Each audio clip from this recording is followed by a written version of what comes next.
Good morning, it's Captain Brian with this morning's edition of Get Boativated, and today we're going to talk a little bit about proving your success. What are you doing to prove your success, or do you feel the need to prove that you're successful?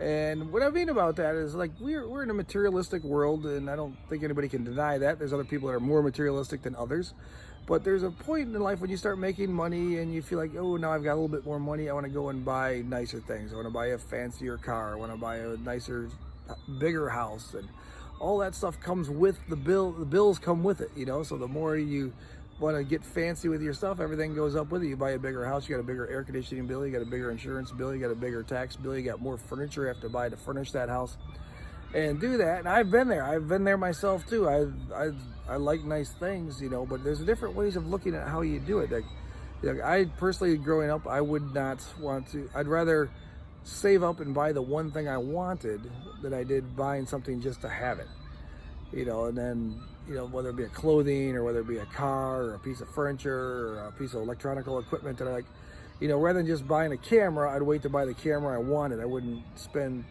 $80 on a cheap camera when I knew the camera I really wanted was $200, because it would just never be what I wanted out of that. And what can you do for yourself, or what are you proving for yourself that you can get and achieve? And do you worry about what other people think? Because you get into a nicer neighborhood, then you got to have a nicer car in the driveway, or you feel like you have to have a nicer car in your driveway. Because you can buy a car for $3,000, or you can buy a car for $1 million, whatever you want, but it still has four wheels. Most of them have four seats and a trunk, and most of them will get you to and from work, or they'll get you to and from the grocery store. And there's nothing out there that says you have to have a $200,000 car to go get groceries versus a $20,000 car to go get groceries. So think about what you're spending your money on and why you're spending your money on it. Is it you just truly love the way a car fits you and seats you, like a Porsche? You get in this and you can go fast, but I see a lot of guys go out, they retire, they go out, they've got a little extra, they got their balloon payment not their balloon payment, but their golden parachute they got from retirement, and they go buy a nice Porsche, which, believe me, one day I'm going to have one myself. I'm not quite there yet, but it is something I'm saving up for. I'd rather drive older cars without debt, while I save up my money to get that Porsche. But I see some of these guys, their golf clubs won't even fit in them. They can't even take a friend with them to the golf course to enjoy that ride. So that is completely there just for them. They're not trying to impress their friends, because nobody can ride with them anyway when they're going to the golf course.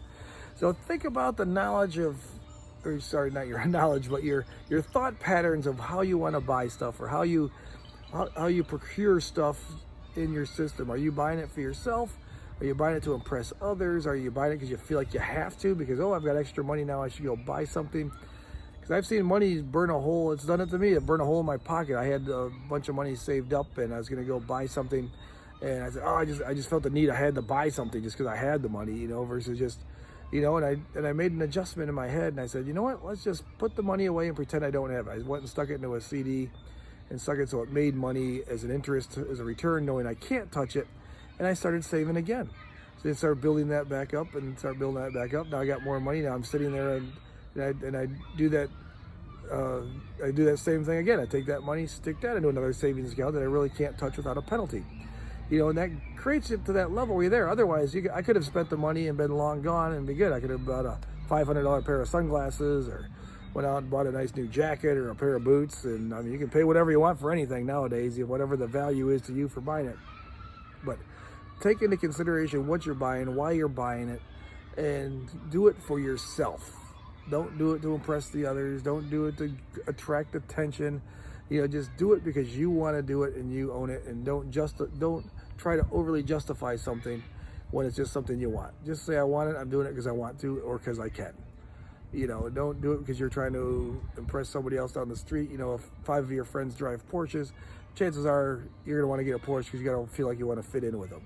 Who cares? Buy a Lamborghini if you got that much money, or buy another little sports car that's just a little bit different. I personally like things that are a little unique, a little different than what everybody else is buying, and I drove a Volkswagen thing for 7 years, and I paid $8,000 for it. It's a 1974 Volkswagen thing. If you ever seen it, it's a boxy little car. But for me, I just love driving it. It was out of the norms of what everybody else drove. It did not have air conditioning. I was living in Florida, but it turned more heads on the street. People would circle around and come back to ask me what it is. They'd never seen it before, even though it's an antique car.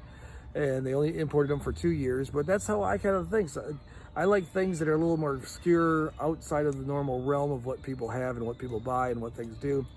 I mean, that's why I enjoyed the comedy club business so much, because there's about a 1% market in the world, and not even a 1% person owns a comedy club. You know, and when I lived on a boat for 5 years, only 1% of the people own a boat, let alone live on their boat full time.